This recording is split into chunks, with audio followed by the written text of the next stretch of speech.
దేవతలందరూ కూర్చున్న వాళ్ళందరూ కూడా అమ్మవారు పలికిన మాటలు ఏవైతే నా నుంచి వస్తున్నాయో, ఈ వీణ అలా మ్రోగుతోంది కాబట్టి అది తెలుసుకోండి. అది తెలుసుకున్నవాడే రాజరాజేశ్వరి తాదృశాం ఖడ్గమాప్నోతి ఏన హస్తసితేన అష్టాదశ మహాదీప సామ్రాట్ భుక్త భవిష్యతి అంటే అటువంటి సామ్రాజ్యాన్ని రాజరాజేశ్వరి స్థితిని బ్రహ్మకచ్చం దగ్గర కూర్చోబెడుతుంది. అదే అసలైన పరాపూజ. ఒకటిని పెట్టుకొని చేయటం. అర్థమైందిరా? ఉన్నది ఒకటే. ఏకం సత్ విపురా బహుదా వదంతి. The one without two. ఒకటి లేకుండా రెండు లేదు అనే సృష్టి ఇది. అర్థమైందా? 10 మందిని లెక్క పెట్టాలంటే 1, 2, 3 అని లెక్క పెడుతున్నాం. ఒకటి చెప్పకుండా 2 నుంచి అదే పరమానంద శిష్యుల లెక్క అవుతుంది. అవునా? అదే మాయ. పరమానంద శిష్యులు వాడిని వాడు లెక్క పెట్టుకోలేదు. అదే కథ. అదే మాయ. అప్పుడు గురువు వచ్చి చెప్తాడు, నువ్వు లెక్క పెట్టుకున్నావు అనేది. అవును గురువు గారు, నేను మర్చిపోయాను. అదే మాయ. అంటే మాయలో ఉన్నానని.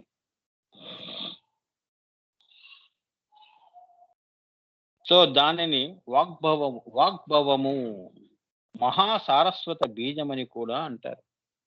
అంటే రాబోయే సృష్టిలో ఈ మనుషులు దేవతల నుంచి పిపిలికాది బ్రహ్మ పర్యంతము కూడా మహాసారస్వతము శ్రీ విద్య. ఆ శ్రీ విద్య నుండి అనేక 50 వర్ణములు, బీజముల నుంచి వర్ణములు, వర్ణముల నుంచి అక్షరములు, అక్షరముల నుంచి సృష్టి నుంచి భాషలు, భాషల నుంచి భావాలు, ఆలోచనలు, ఇవన్నిటికీ కూడా ఆ యొక్క బిందువు ఏమిటి? వాగ్భవము, వాగ్భవ బీజము. కయీలహరయీ అదే మన కయేయిల హ్రీం, కయేయిల హ్రీం అది వాగ్భవ బీజం. అది రెండో దానికి వచ్చినప్పుడు కామరాజ కౌటమి అన్నారు. అంటే వాక్కు అర్థము కలిసిపోయింది కాబట్టి భావము అంటే కిందది పైదాకా వచ్చింది. హృదయంలో భావం, ఆలోచన వచ్చింది. తప్పకుండా నోటి నుంచి నువ్వు మాట్లాడతావు ఏదో ఒకటి. కామరాజు బీజం ఏమైంది? శక్తి కూటమి మూడవది సకల హ్రీం అంటే ఆమె పలికేసింది, ఓం అంది. అయిపోయిందా? అయిపోయింది కదమ్మా. వాక్కు, అర్థము, క్రియ 3 అయిపోయినాయి. అదే పంచదశి, అదే సృష్టి. ఆ సృష్టిలో నువ్వు భాష మాట్లాడుతున్నావు. ఇప్పుడు నేను చెప్తోంది ఈ భాష అంతా అదిగో అది మూలం, బిందువు అని. అదే వాగ్భవ కూటమి, అదే బిందువు, మహాసారస్వత బీజము అన్నారు.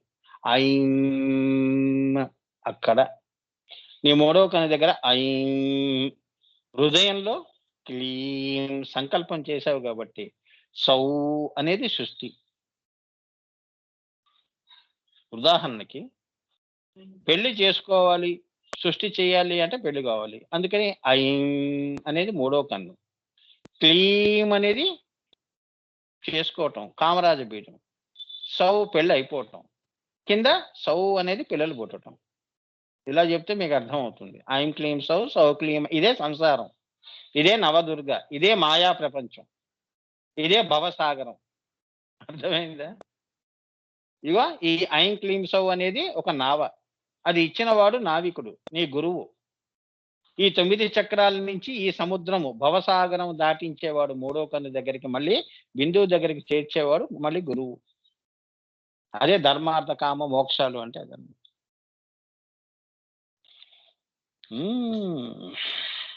అంత ఉంటుందమ్మా. ఒక్కొక్క గుప్తనామమే ఇంత ఉంది అంటే అన్ని కలిపి ఇప్పుడు ఆ అమ్మవారి నామం ఏమిటి? దానికి ఆపాదించండి. కదంబ వనవాసిని అంటే ఎన్ని కదంబాలు కలిస్తే ఈ నామం వచ్చిందండి. ఇందులో ఎన్ని పుష్పాలు ఉన్నాయా? ఎన్నో నేర్కుంటారు. ఇదే పరిస్థితి ఎవరికి? ఐగ్రీవుల వారికిను దక్షిణామూర్తికి వచ్చింది. పోయి ఏరుకోండి అంది అమ్మవారు. నేర్కుంటారు వాడు శ్రీ విద్యోపాసకుడు కదా. ఆనందగానే ఇన్ని నామాలు చెప్పారే, ఒక్క నామంలో అన్ని నామాలు, గుప్త నామాలు దాచాడే. మరి అమ్మవారు ఎన్ని దాచి ఉండొచ్చు? అనంతంగా ఉన్నాయి. నేర్కుంటావు? అడవి ఉంది, అడవిలో పూలు తెంపుకో అంది అమ్మవారు. తెంపుతావు? నువ్వు తెంపుతున్న కొద్దీ అడవి పెరుగుతోంది, కానీ పువ్వులు నీ సజ్జ నిండిపోతోంది. ఇంకా చాలు గురువు గారు, ఇంకా నేను పూలు తెంపలేను అనే పరిస్థితి వచ్చేసింది. అవే 1000 నామాలు. గురుగారు 60 కోట్ల నామాలు గురుగారు. 64 కోట్ల నామాలు. గురుగారు 64 కోట్ల నామాల్లో నీకు 1000 అంటే ఇంకా ఎన్ని లక్షలకి నేను ఇప్పుడు భాషను చెప్పమంటారు? ఎవరు చెప్పగలుస్తారు? అందుకే ఏం చేస్తారు? ఇదిగో అన్నం ఉడికింది లేదని మెతుకు పట్టుకొని ఈ 1000 నామాలు తెలుసుకొని, తల్లి నీలో సాహిత్యం చేసుకో తల్లి. అవునా? గాడ్ ఈజ్ గ్రేట్, అల్లాహు అక్బర్ అని అప్పుడు అన్నాం. నా వల్ల కాదమ్మా, నువ్వు నా ఊహల్లో పట్టేదానివి కావు. నా ఊహ కూడా నీవే నిండు ఉన్నావు కాబట్టి సో నేను ఊహించలేను. అదే హ్రీం బీజము. హ్రీం బీజం పైన నువ్వు ఆలోచన చేయలేవు. సూర్యచంద్రుల పైన ఏముంటుందో చెప్పండి, అంతవరకే నీ ఆలోచన. చూసారా? సూర్యుడి కిందేగా నీ ఆలోచనలు, సూర్యుడి పైన ఉందో చెప్పండి మరి మీరు. అది నేను క్లాస్ బిగినింగ్ అయ్యేటప్పుడు ఏమన్నాను? అదే లోక ధ్రువ మండలము చెప్తానమ్మా అన్నాను కదా. చెప్తా, సందర్భం అమ్మవారు ఇస్తుంది. ధ్రువ మండలం ఎలా ఉంటుంది దాన్ని ఫోటోగ్రాఫ్ చేసి నీకు నా దగ్గర గురువు గారి స్కెచ్ ఉంది, అది ఫోటో ముందు వేసేస్తాను ఇవాళ. సృష్టి కూడా ఎలా ఉంటుందో చూడండి. ఆ స్కెచెస్ భద్రపరచుకోండి, సేవ్ చేసుకోండి. అన్ని మళ్ళీ మన పరంపర గ్రూప్స్ లో సేవ్ చేసేసుకోండి చక్కగా. మీరు మళ్ళీ తర్వాత ఉంటుందో ఉండదో ఏమ్మా, ఇవి నేను బయటికి తీసుకురాకూడదు, అందుకే మీరు సేవ్ చేసుకోండి అని చెప్తున్నాను. ఇది ఆయన సంవత్సరాలతో ఆయన వేసినవి. ఇప్పుడే పంపిస్తాను క్లాస్ అయిపోయిన తర్వాత చూడండి. లేదా ఒకరికి పంపిస్తాను అమ్మవారి శిష్యులకి, వాళ్ళు ఫార్వర్డ్ చేస్తారు, పరంపరలో పెడతారు. అడ్మినిస్ట్రేటర్స్ ఉన్నారుగా మన పరంపరకి. సో ఇక్కడ ఆ తల్లి మహాసారస్వత బీజమని కూడా అంటారు. ఆ తల్లిని ఇప్పుడు నువ్వు ఏదన్నా భాషను మాట్లాడాలనుకోండి, అందుకే అదే వినాయకుడు. వినాయక పూజ లేకుండా ఏముంది? మన జీవితమే లేదు. అవునా? వినాయకుడు ముఖ్యం కదా. అలానే అమ్మ దయ ఉంటేనే నీకు మంచి ఆలోచనలు, మంచి ఊహలు, మంచి అనుభూతులు. అంటే అనుభూతులు ఎక్కడి నుంచి వస్తాయి? నువ్వు పెట్టుకున్న సంకల్పాన్ని బట్టి అనుభూతులు వస్తాయి. అవునా? ఎవరికి అన్నం పెట్టాను గురువుగారు, పాపం ఆకలేస్తే, అప్పుడు నా దగ్గర డబ్బు లేదు, నా టిఫిన్ బాక్స్ నేను తీసుకెళ్తున్నాను, అది ఇచ్చేసాను అని ఎన్నో వింటుంటాం కదా. అది సంకల్పం. నాకెంతో ఆనందం వేస్తుంది, అది నీ ఫలితం. చాలా అటువంటివి పెట్టుకొని వస్తారు అవతార పురుషులు. ఇవ్వటానికి వస్తారే గాని అడగటానికి రారు. అమ్మవారు కూడా అంతే. నేను సరి చేసి నీకు వరం ఇస్తుంది. అంతవరకు నువ్వు అష్టావక్రగా ఉన్నావు, నువ్వు 8 వంకర్లతో మాయలో ఉన్నావు. నీకు ఇప్పుడు ఇవ్వకూడదే ఈ వరం అంటుంది. నీ అష్టావంకర్లు స్ట్రైట్ చేసి ఇస్తాను, అప్పుడు అనుభవిద్దుగానిలే అంటుంది. శ్రీకృష్ణుడు ఎప్పుడు ఇచ్చాడు? కుబ్జా ఉందిగా, అవునా? ఒక పరిచారిక, గూని, జస్ట్ దగ్గర తీసుకున్నాడు అంతే, కౌలించుకున్నాడు అంతే, ఒక అందమైన స్త్రీగా మారిపోయింది. అవునా? అది ఆ గురుశక్తి అలా వెళ్ళింది ఆ ఒంట్లోకి. ఆ వెనకున్నదంతా గూనె అంతా పోయి ఒక మంచి అందమైన స్త్రీగా రూపాంతరం చెందింది. అర్థమైందా అమ్మ? కుబ్జిక కథ శ్రీకృష్ణ భాగవతంలో వస్తుంది, చదవండి. కుబ్జ అంటే ఎవరు? అలానే రామాయణంలో విభీషణుడి కూతురు త్రిజట స్వప్న వృత్తాంతం చెప్తుంది. మళ్ళీ ఎవరికి ఆ కళ రాలేదు. రావణాసుడు పతనం అవుతాడు అనే కళ అంటుంది, అదంతా సీతమ్మ వారికి చెప్తుంది. త్రిజట కళ తప్పకుండా సత్యం అవుతుందని అక్కడ లంకలో అంతా కూడా అంత విశ్వాసం. ఆ విశ్వాసమే అమ్మవారికి చెప్తే అమ్మవారిని ప్రార్థన చేసుకుంటూ కూర్చుంది. ఆమెకే సపర్యలు విభీషణుడు పెట్టాడు కూతుర్ని సీతమ్మవారికి చెయ్యని. ఆ సీతమ్మవారికి చెప్తే అప్పుడు ఆమె కూడా అంత విశ్వాసం, త్రిజట మీద అంత విశ్వాసం, అంత శ్రీ విద్యోపాసకురాలు, ఆమె చెప్పింది అవుతుందని. అలానే జరిగింది. అర్థమైందా? సామాన్యమైన ఇవన్నీ కూడా వాళ్ళు చేసినవన్నీ వెనక చెప్తున్నాను నేను. ఇంత ఉంటుందమ్మా, మీకు తెలియని రహస్యాలు చెప్తున్నాను నేను ఇక్కడ. ఏ కాలంలో జరిగిందని కాదు. అవునా? ఇప్పుడు మనమే అంటుంటాం కదా, నేను 1960-70లో ఇల్లు కట్టానండి. ఇక ఆపండి సార్ ఎప్పుడో అయిపోయింది. క్రీస్తు పూర్వం మాటలు మాట్లాడతారు అంటున్నాం. మరి ఇవి పురాణాలు మరి. అవునా? కానీ ఎంత నవ కదంబల ఇప్పుడు కూడా నమ్ముతున్నాం. మరి మన కథ ఎందుకు నమ్మరు? క్రీస్తు పూర్వం కథ ఆమె దగ్గరికి వెళ్తే సొల్లండి బాబు. 60లో మొదలెడుతుంది. 2020 రాగానే సాయంత్రం అయిపోతుందండి బాబు. వంటకి లేట్ అయిపోతుంది మాకు. అవునా? ఎవరు వినరు. ఎందుకంటే ఒక ముక్కలో అయిపోయేది. మనదంతా చెప్తాం. పెళ్లి టైం నుంచి దానికి తోడు మళ్ళీ ఉండండి, నేను ఫోటోలు కూడా చూపిస్తానని అవి కూడా చూడాలి. అది అదనంగా 2.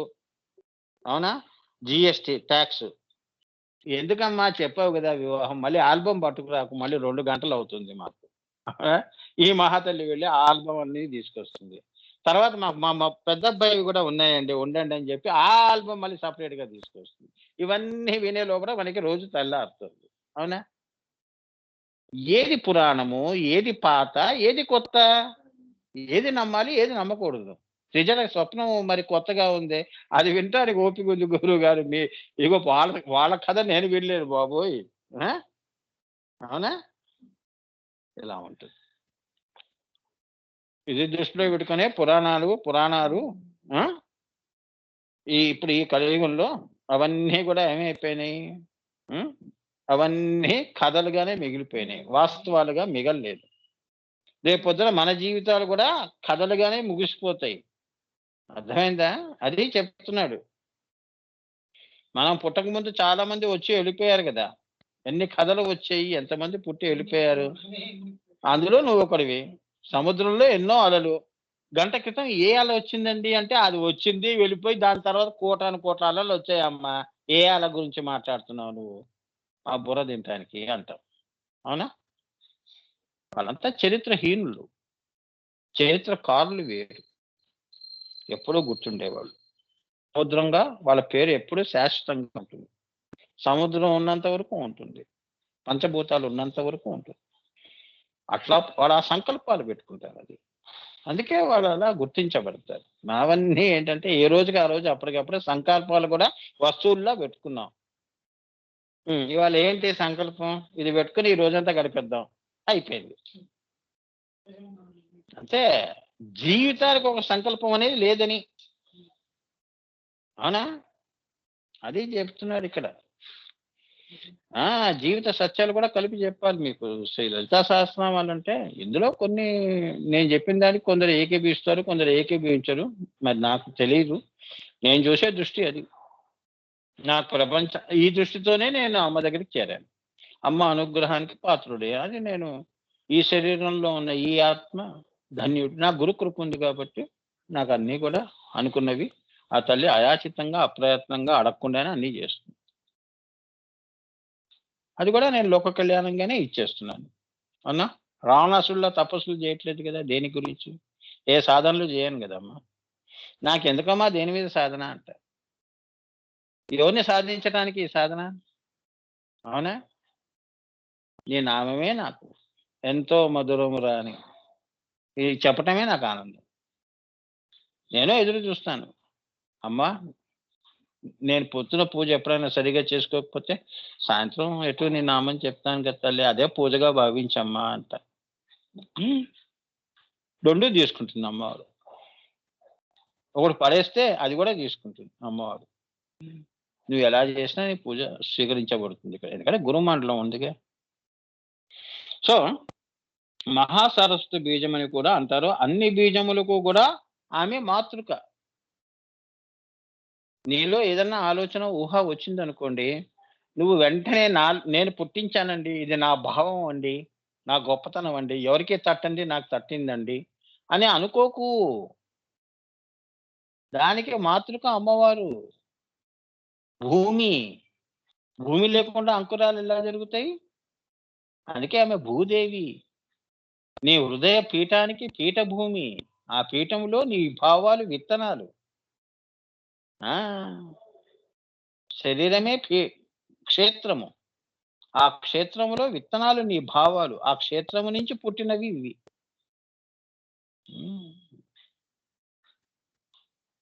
లేదా గడ్డి పెరుగుతుంది. తెలుసా? గడ్డి వద్దన్నా పెరుగుతూ ఉంటుంది. హ్మ్. అదేమిటి నా యొక్క మనసులో తులసి పూజ తులసి మొక్క ఎప్పుడొస్తుంది? అంత గడ్డిలో గూడా నిజంగా ఒక తులసి మొక్క ఉంటుంది చూడండి. అందుకే గంజాయి వనంలో తులసి మొక్క అంటారు. ఎవరు నాటారు? ఎవరేశారు? ఇదనమాట. సో, ఆమె అన్నిటికి మాతృక అంటే సృష్టికే కాదు. సృష్టిలో ఉన్న జీవరాశుల్లో గూడా ఊహల్లో, ఆలోచనల్లో, పనుల్లో హ్మ్. హ్మ్. ఒకడు చెడ్డ పని చేస్తున్నాడు అంటానికి వాడితో అది చేయించి, వాడిని సంస్కరించి, ఆ చెడ్డ పనిని మళ్ళీ తానే ఇంకొకడిని అవతార పురుషుడిని పంపించి, ఆ చెడ్డతనాన్ని సంహరించి, లోకానికొక బోధన, శిక్షణ ఇచ్చి, తన బిడ్డల్ని తన దగ్గరికి రప్పించుకుంటోంది. అందుకే ఈ ప్రపంచమే పాఠశాల. ఇక్కడ ఎవరిని ఎవరు శిక్షించట్లేదు, బోధించట్లేదు. నీతో నీకే అమ్మవారు మౌనంలో నీకు ఆ శిక్ష వేసింది అంటే, నీ మీద కోపంతో కాదు, నన్ను సరైన మార్గంలో పెట్టేటప్పుడు నాకు ఈ మాత్రం కష్టం ఉంటుంది. అది సంసారం గాని, భార్యాభర్తల యొక్క సంబంధాలు గాని, పిల్లల సంబంధాలు గాని, అవునా? కొందరు పిల్లలు తల్లి లేకుండా వాళ్ళు బతుకుతూ ఉంటారు. తల్లి తర్వాతే అని ఉండేవాళ్ళుంటారు. కొందరు తల్లినే దూరం చేసేవాళ్ళుంటారు. అవునా? సో, ఇవన్నీ కూడా ఇది ఆ భక్తురాలి మీద కోపం కాదు. ఆమెకి ఒక శిక్షణ, బోధన. వాడికి గూడా రేపొద్దున వాడికి పెళ్ళైన తర్వాత వాడిని గూడా వాడి పిల్లలు ఇలా చూసినప్పుడు తెలిసొస్తుంది. అయ్యో! తల్లి శాపం వచ్చింది. తల్లి ఉసురు తగిలింది నాకు. తల్లిని నేను సరిగ్గా చూసుకోలేకపోయాను. నేను అదే బాధపడుతున్నాను. అర్థమైందా? ఆ సంస్కారం రావటం కోసమే నీతో ఆ రోజు అలా పలికించింది అమ్మవారు. అందుకే అమ్మ పలుకు జగదంబ పలుకు. ఎవరితో ఏం మాట్లాడిస్తుందో ఆ తల్లి చేతిలో ఉంటుంది. ఆమె బీజము, అంకురము గూడా. దాని సాఫల్యం చేసేది గూడా ఆవిడే. నువ్వు కాదు అని జెప్తుంది. సో, అన్నీ నేను జేసి ఫలితం నువ్వు తీసుకుంటావా అంటుంది. అంతే గదా! ఆ! అంతే గదా! నువ్వు నమస్కారం బెట్టావు. మిగతా పనులు నాకు అప్పజెప్పావు. ఆ పనంతా అయిన తర్వాత అయిందా అంటే అయింది. ఏమొచ్చింది ఫలితం? అది నాకివ్వమ్మా. అంతేగా! ఇప్పుడు నైవేద్యాలు గూడా అలానే గదా! ఆయనకి బ్రహ్మాండంగా తెరలు గప్పి నైవేద్యం పెడతాం. మళ్ళీ లడ్లన్నీ బయటికి రాంగానే మనమే ఒక్కసారి దాని మీద పడతాం కోతులు పడినట్టు. అవునా? కోతులు తిరుపతి కోతులుంటాయే. నాకు 5 లడ్లొచ్చాయండి. నీకెన్నొచ్చాయి? 2 వచ్చాయండి. మళ్ళీ పోయి లైన్‌లో నించోవటం. ఏందిది? అవునా? ఇవన్నీ నేను సరదాగా చెప్పినా గూడా అటువంటి ఆలోచనలు తగ్గించుకోండి అని. హుందాతనం ఉండాలమ్మా ఎక్కడికెళ్ళినా గూడా. ఒకసారి గురువుగారు, నాన్నగారు జరిగింది జెప్తున్నానమ్మా. ఇవేదో నేను దానికి సాకారంగా మా ఇంట్లో జరిగింది జెప్తున్నాను నేను. నాన్నగారు అమెరికా నుంచి శాస్త్రి గారని ఆయన వాళ్ళందరూ వచ్చారు ఫ్లైట్స్‌లో. నాన్నని తీసుకెళ్లారు తిరుపతికి. కార్‌లో, ఫ్లైట్‌లలో తీసుకెళ్లారు. తిరుపతిలో గూడా నాన్నగారు కూర్చున్నారు. ఆ కొండ అది అక్కడే గుడి దగ్గర. శ్రీ విద్య లాంటివి అవన్నీ గూడా జెప్తున్నాడు జీవిత సత్యాలు. హ్మ్. వీళ్ళందరూ పోయారు ప్రసాదాలకి లైన్‌లో. శ్రీ విద్య గూడా వదిలేసి అక్కడే గురువుని గూడా వదిలేసి అందరిని అక్కడ పరిగెత్తారు. హ్మ్. అప్పుడు ఆ రోజుల్లో అంత రష్ ఉండేది. సరే మళ్ళీ తర్వాత ఎళ్దాంలే అని మళ్ళీ గురువు దగ్గరొచ్చి కూర్చున్నారు. ఎక్కడికెళ్లారురా అంటే ప్రసాదాలు. ప్రసాదాలు ఎందుకురా అవే వస్తాయి గదా! అమ్మవారే ఇస్తుంది. నేను చెప్పింది వినండి అన్నాడు. మీరు బిలీవ్ ఇట్ ఆర్ నాట్ ఒక నల్ల విగ్రహం 6 అడుగులు ఉందమ్మా. ఒకాయన బ్రాహ్మణుడు. ప్రధాన అర్చకుడట.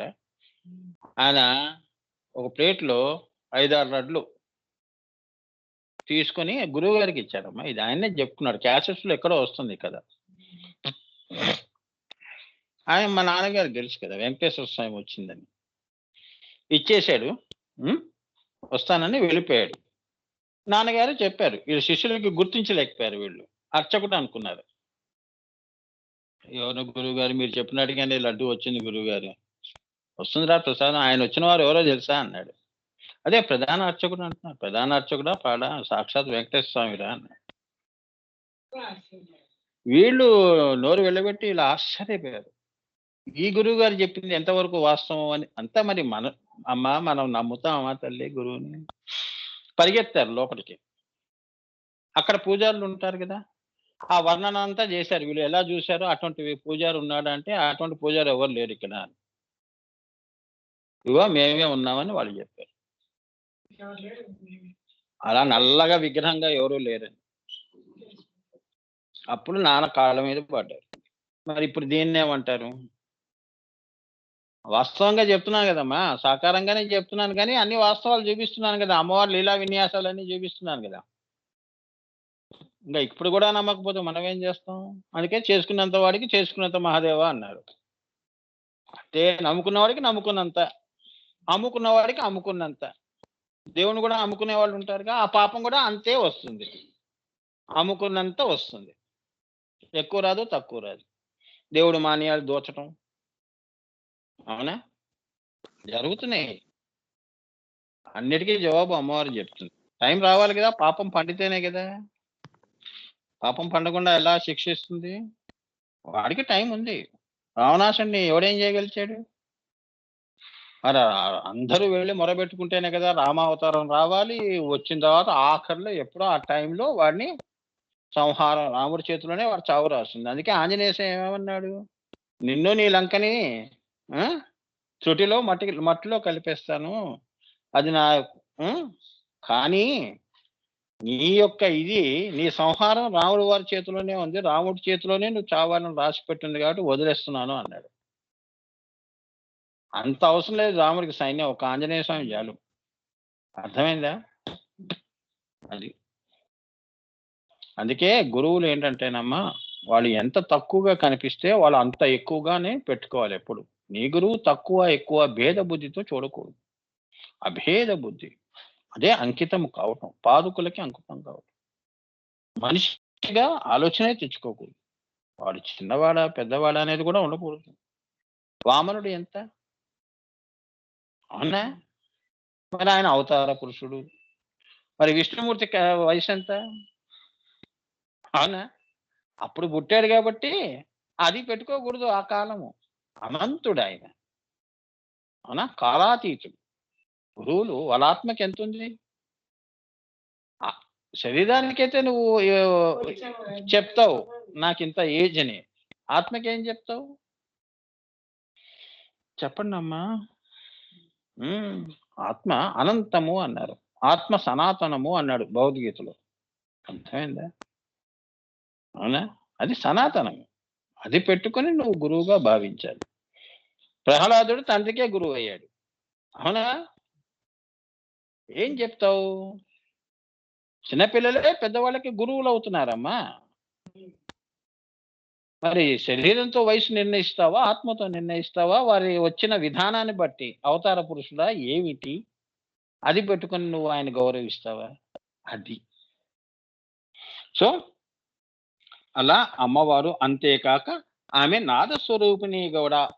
ఆమె ఎలా వచ్చింది? ఆమె మాట ఎంత నిదానంగా ఉంటుంది అంటే ఇదన్నమాట. సౌమ్యంగా మాట్లాడుతుంది. అంత అందంగా మాట్లాడుతుందని. మహాసరస్వతి యొక్క వీణ గూడా మూగబోయింది అంటే, ఆ తల్లి మాట్లాడేది మనలా నోటి నుంచి గాదు. లొడ లొడ లొడ వసపిట్ట మాట్లాడినట్టు మాట్లాడదు అని. అలా చెప్తే అర్థమవుతుంది. మనం మనకి నోటికి అద్దు, అదుపు ఉండదు. మనకి ఒళ్ళు పొగరు, నోటి పొగరు గూడా ఎక్కువుంటుంది. అవునా? నోటి పొగరు గూడా ఎక్కువుంటుంది. కింద ఏది పెద్ద, చిన్న లేకుండా మాట్లాడతాం. అలా కాదు ఆమె పరా. సౌమ్యానికే సౌమ్యం.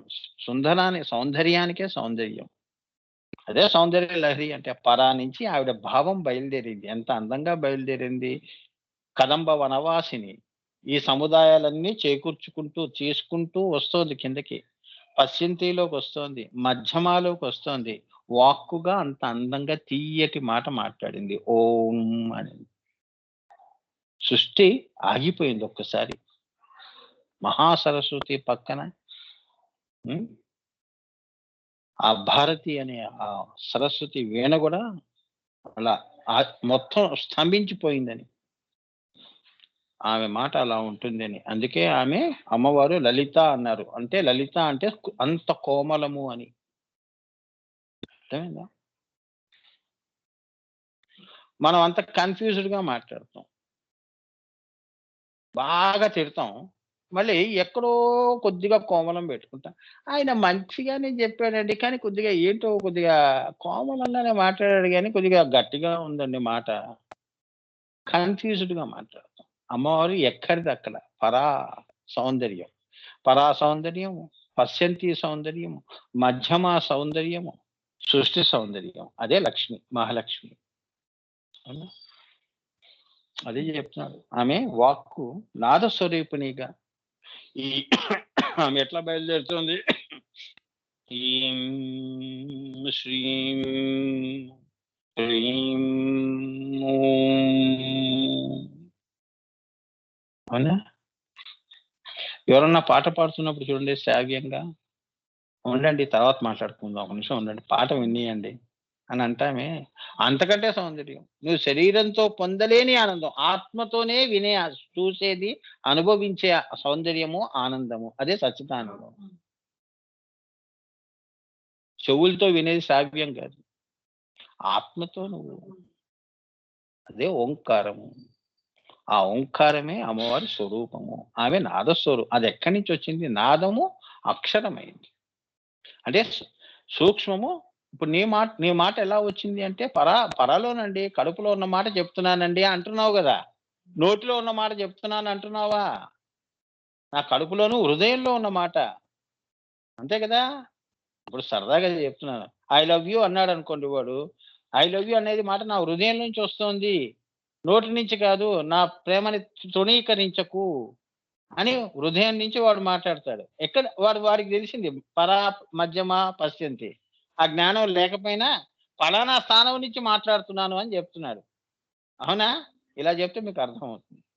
సినిమాల్లో అంతే కదమ్మా! ఓకే. ఆ! అది.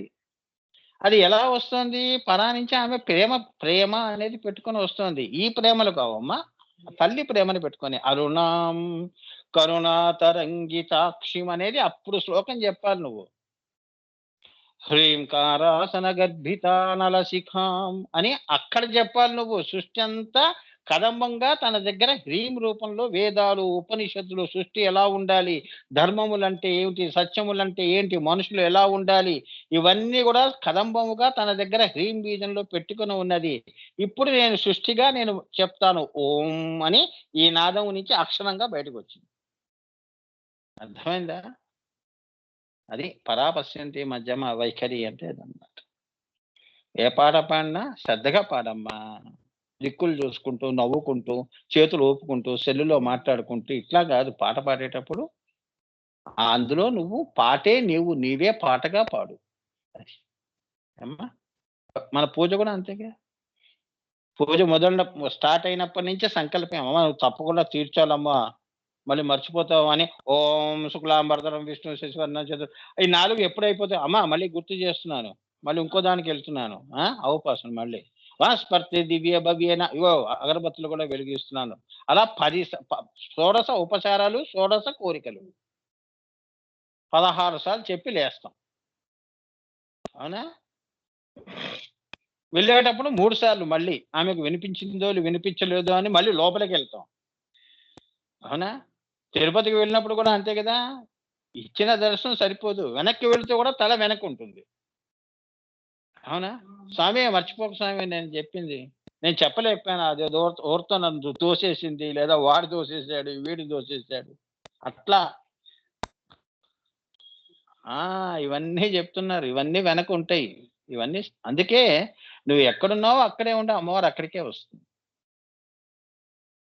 అంతరాధీనాంతు దైవతం.